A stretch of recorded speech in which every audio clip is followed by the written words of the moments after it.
naisip nang nagkamali ako. Bakit nga ba umibig ako sa'yo? Nasilaw ako sa angking kagandahan mo, ngunit ang ganda mo bala'y balat kayo.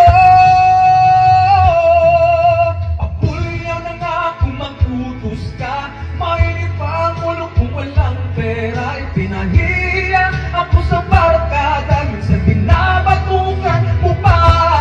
Sa gabing malamig ay masungit ka, pag nangalapit ako sinisiko mo pa.